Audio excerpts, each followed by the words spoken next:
Well, hello and welcome to the Beyond the Series Index. My name is Tom Setter and I'm a strategy lead based in EMEA. I'm very happy to introduce the final episode of our 6-part Beyond the Index series. The series has been powered by Dentsu B2B's proprietary research, the Superpowers Index. It's the largest global study of B2B buying behavior, covering 16,000 buying experiences, 16,000 B2B buyers and over 35,000 different buying experiences. In the previous 5 series, which are well worth watching, we have covered the role of personalization, how creativity stands out in an era powered by AI, how strategic AI option is creating clear distance between winners and followers, how influencer marketing is reshaping the buyer journey, and the importance of immersive and connected brand experiences. But today, last but most definitely not least, we are closing the series with a conversation about the future of global growth and why it starts with small businesses. We'll be looking at 3 areas, so how to market effectively to small businesses, how to understand the buyer, and the impact that's been had on technology and the growth opportunities. These are, quite frankly, massive areas to be thinking about and covering in an episode. So I'm very pleased to be joined by 2 brilliant B2B marketers who are who have a huge amount of experience in this space, Tejal Patel and Henry Neathey. So please, can you both introduce yourselves and share why this is a conversation that you're passionate about? Hi there, I'm Tejal and I spent about 8 years at Cisco, big tech, large enterprise. Had a bit of experience there targeting small businesses, which was really interesting. Through my career, I've worked at startups and smaller organizations, and now I happen to be a small business myself, running my own consulting practice for the last year or so. So I'm definitely very passionate about this area. I think there's a real humanness about small businesses that we don't think about with large enterprises, which are much more entities. So I think as marketeers, we really need to think almost consumerish in when we're thinking about small businesses. So I think that I'm excited about how much opportunity there is for small businesses to grow because of the availability of technology now. So very passionate about it. Brilliant. And hi, I'm Henry Neathey, client director in Dentsu B2B. Been here for just over 10 years, working across various different clients within the small business space. So very passionate about this space. And small business, it goes without saying, is the kind of bedrock of society, of the economy, of culture as well. So I think as marketeers, it's definitely our responsibility to make sure the clients that we work for or the brands that we work at, that we do the best that we can with reaching and supporting small businesses. Before we jump to the questions, I just want to frame the scale and importance of small businesses. So small and medium-sized enterprises represent nearly 90% of organisations globally. In the UK, there are around 5.5 million businesses, of which 99% of those are small. The Superpowers Index shows that a quarter of these businesses expect their profits to fall this year, and 67% globally say that survival is their main challenge in 2026. So the opportunity is clearly huge. The reality is most definitely tough. So getting that strategy right matters now more than ever. And so let's get into some questions. So the first thing we're going to talk around is around marketing. So Tejal, from working at Cisco to now running your own business, you've seen how large organizations both target small and then also what it feels like to be on the receiving end of that. So can you share some of your experiences? Yeah, I think my experience at Cisco was interesting because it is a large enterprise. Most of its customer base and revenue is from other large enterprises. Yeah. And so I think it had a peculiar challenge when it decided that, and it has over its history, repeatedly tried to target small businesses because it's so lucrative. Like, it's a massive potential, huge revenue opportunity. And I think a lot of large enterprises often feel, hey, that's a missed opportunity for us. Let's go after it. The challenge with a company like Cisco, and maybe this is familiar for other large enterprises, is their product portfolio is already designed for big companies, not designed for small organizations. So all the marketing in the world isn't going to help you if your product is not easy to buy. And this was certainly the case at Cisco. Products could be easily understood. They were meant for big companies, over-engineered for smaller businesses and what their needs might be. Trying to get them to technically work together. You're buying a product that then needs another supplementary product with it. Became very difficult to sell and to position and to message around. And so that was already one of the first challenges. The other challenge I find with large enterprises is they're so used to marketing in a certain way to large companies. You can't do it in the same way. The language, the channels you choose, even things like the keywords you're using for search, all of those were different. And so there was a lot of mistakes, I think, that we had at Cisco, which we needed to learn from. But I do have an example where it did work really well, where I did actually work with Dentsu at the time, where we had identified a lot of small businesses spend a lot of time in growing at the time. This is a few years ago. Facebook was a key platform. And we developed a proposition where huge amounts of research and early conversations on products could happen within the Facebook platform. Massively successful. So I think that is an example of understanding your audience. Where are they spending their time and how can you meet them where they are? So I would say that is, a big learning and a big experience from having worked somewhere like Cisco and what, where the pitfalls can be. Yeah. And Henry, as a client lead, I am sure you've had lots of briefs that have come in saying, I want to target SMEs. Can you just talk about how you approach this and what you need to do? Yeah, you're certainly right, Tom. We do get that come across a lot. SME as an audience, or it gets even broader. Maybe it's a global client based in the US asking for SME across EMEA, for example. Now, these things could jar us, I think. I mean, it's very lazy to group SME as an audience in itself because of the amount of variation that you get within it. Definitions vary by country in regards to what an SME is, first of all. In some markets, this could be up to 250 or 500 employees, for example. So if you consider the difference between we're going from a naught employee business to a 500 size business is an entirely different organisation. So grouping them together is never going to work. If we narrow ourselves down to small businesses, startups, kind of small numbers of employee businesses, even within that, there is a plethora of different types of organisations. You imagine you've taken an example of a tradesperson who's out and about in his van doing carpentry, something like that, versus a digital startup in their bedroom, could be the next unicorn or something like that. Their requirements, their digital maturity, and the support that they need are going to vary massively across the board. So grouping all of these organizations together is never going to work. So we try and push into, of course, understanding the audience, segmenting it in the right way, and then making use of all of the modern marketing technologies that we have access to now, different ways of reaching audiences and different channels, as Tejal was saying, of getting in front of them. Facebook's incredibly important. WhatsApp, a part of Facebook, is also really, really important channel. Lots of small businesses using that as a way to communicate with their customers. So I think the main message here is really go into the audiences, understand them more, and then make use of all the technology that we have in order to reach them in the most impactful way.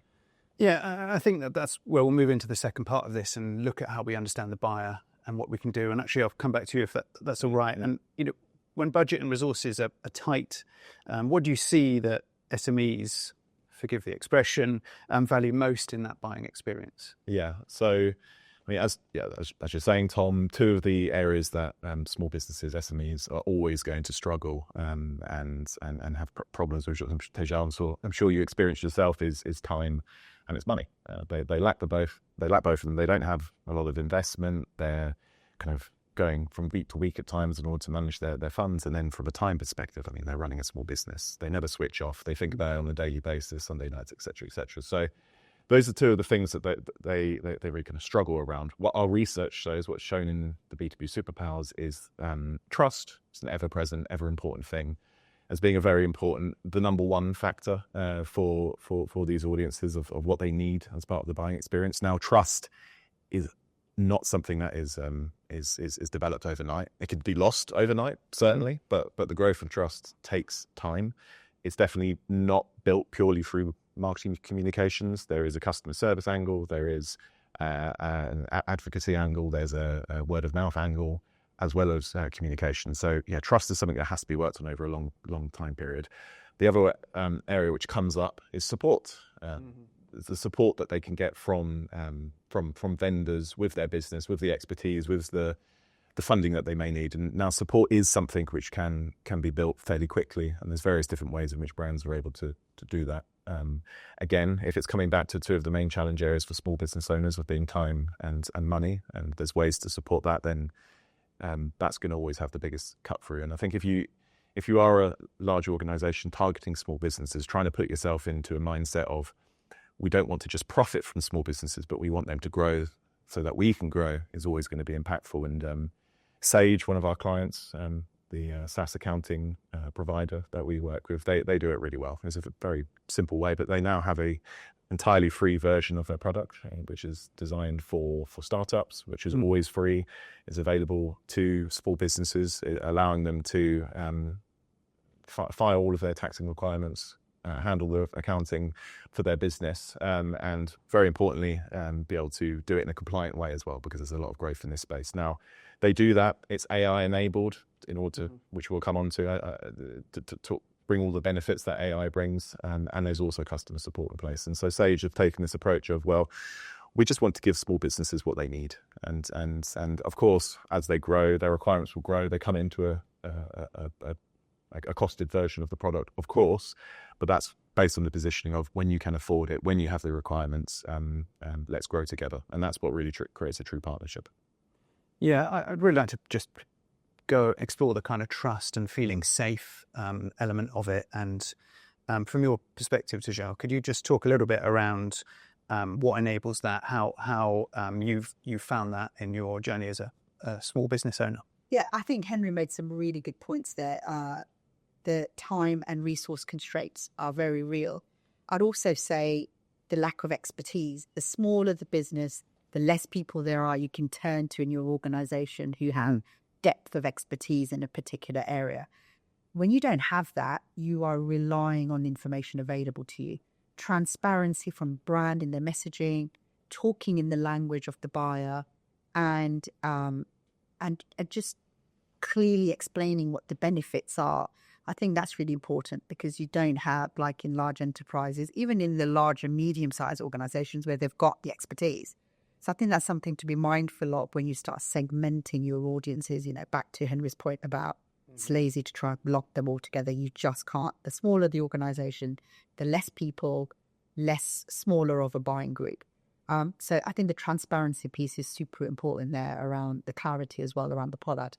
The other area is around pricing and freemium options, where you might get to test out a product without any real commitments, and then you can make a decision about a longer term commitment, and upgrading depending on how fast you're growing. And all of the products, I use, for example, I had to make a lot of those technology investments in the first year of my business. And, one example, one of the most important things is, who do I bank with? And I looked at my peers, people doing similar businesses to me, who already said to me, don't bother looking here. These banks are not fit for purpose for what you need. These are the two that I'd recommend. Now, that immediately discounted the others, because I trust this person. They've been in my shoes. They've been doing it longer than me. Why would I go and look at 5 or 6 different banks if they've already said, go for these two? And that's what I ended up doing. I picked one of those, liked the experience, very easy to set up, and away I went.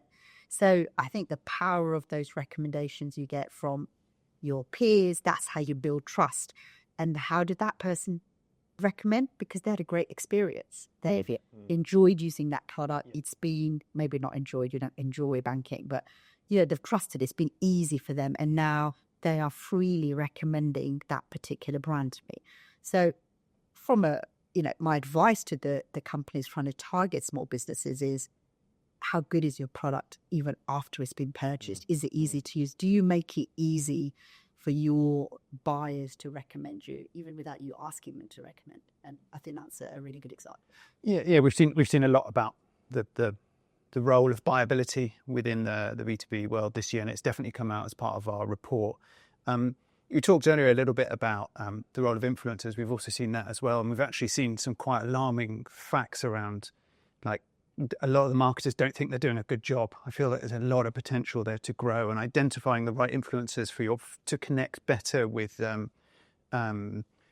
small businesses. It'd be interesting to talk. You mentioned about you had a great onboarding experience with Microsoft. I wonder if you could just expand on that a little bit as well. Yeah, so like when I was setting up the business, I used their services for my email, all of that. I had a nightmare originally trying to get it all working, and it turned out I wasn't really using the right kind of laptop. It wasn't designed to have work email address. I didn't have the right access levels on it, but I had human support, so none of the chatbot stuff. I did have to go on a chatbot first to escalate the problem. I then had a human customer representative person, literally, I'm not even exaggerating, for hours over a 2 or 3 day period to fix some of the IT problems. I call it IT problems, or setting up all of this in the first place.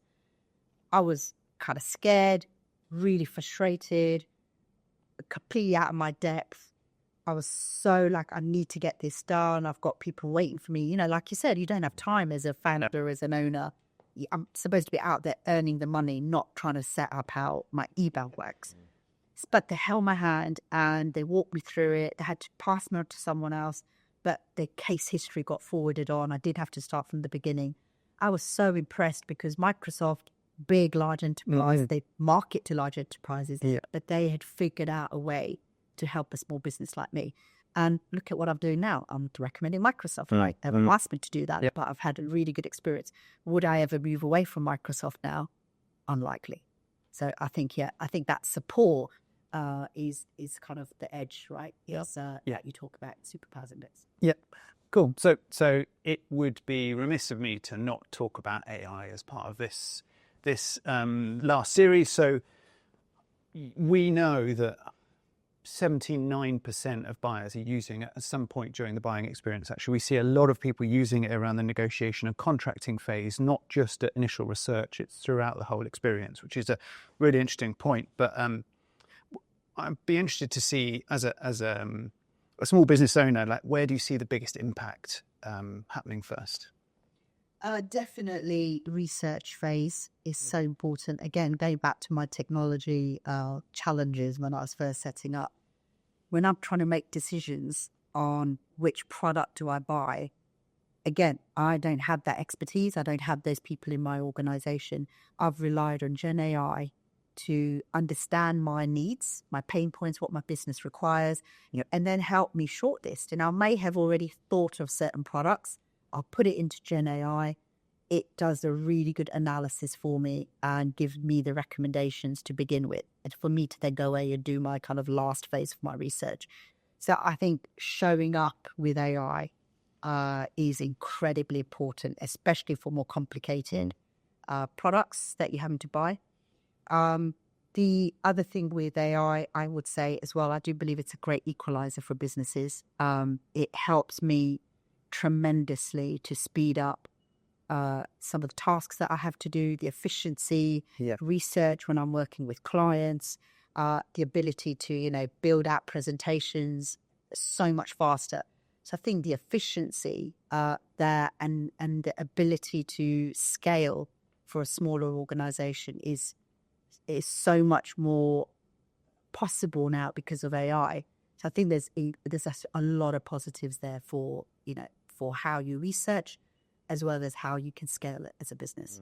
Yeah, and Henry, just on the flip side of that, you work with a number of clients who have AI as part of their solution. How do you see that playing out? Because sometimes it's quite a complex offering. So we're moving into a world of kind of zero-click optimization. So what are the opportunities or challenges that you see? Yeah, well, I mean, exactly what Tejal said is really how brands should be going to market. They should be talking about the solution that AI solves, what it does for your business, how it helps you grow, support it provides. It's linking back to all the things that we're saying. As with all technology, that's what you always be talking about, solution-driven.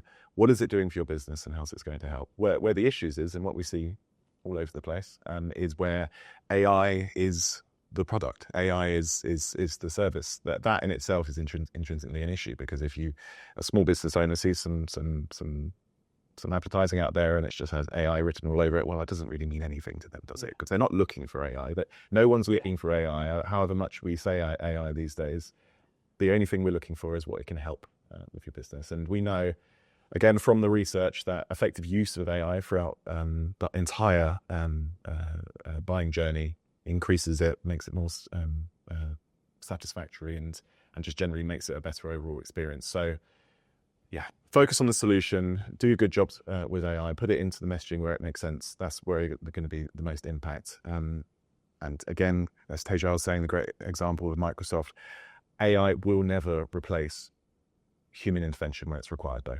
If a small business owner's engagement with a brand is only ever through technology, only through chatbots and other AI-led solutions, then at times, particular times of issue, of problems, of deep emotional stress because something's gone wrong with their bank, with their accounting, with their energy, whatever it is, they need the ability to speak to people to solve their issues. Now, of course, there's a middle ground here. AI comes with a lot of benefits from a customer service perspective as well. It can speed up ways to buy, it can speed up solutions, but it's also important to make sure that both of the things are available at the right times.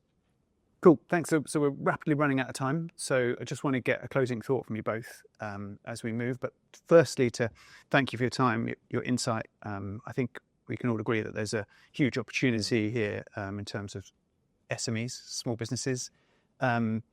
So Henry, from your perspective, for the marketers listening, if a brand wants better outcomes in the next, let's say 90 days, what are the top 3 things they should be thinking about? Yeah, I suppose the 3 things I would highlight kind of links back to some of the points made before. Segmentation and understanding of audience is really important. Again, not considering SME as an audience in itself is very important, because SME is not an audience. It's the same as considering enterprise as an audience. There's too many differences between it. And all of the technology, all of the data that we have access to, it allows us to do a better job in how we understand, how we segment, and how we reach audiences. So yeah, move forward on that basis. The second thing I would mention is around support. That's the thing. What is the support that a business can bring to small business owners? Put that across in the messaging and use it as a way to partner and grow with said small business. So it should be really credible support of what can you uniquely bring to a small business, and what is it something which is actually of true value, not just a piece of content or some publicly available training and putting a gate behind it. It's anything that's able to, again, bring back time, bring back money to small businesses so that they're able to grow. And the third thing I would mention, I think, is the content that's used to reach small businesses as well. As we would always say across for any audience, it needs to be relevant, it needs to be valuable, it needs to put across the points that I've been making around delivering support and helping speed up and just generally helping a business grow. So that's all incredibly important, but they're also the vehicle of delivering said content as well. We touched on the importance of word of mouth, of peers and stuff like that, and the whole bigger world here that we could speak to for ages of thought leaders and influencers, stuff like that, the value that they can bring in kind of putting credible messages across to small business owners, and particularly if you're new into the market and you don't have much of a brand, not much of a trust, therefore people aren't trusting you at this point, making use of existing credible trusted voices is always going to be impactful to put across these messages.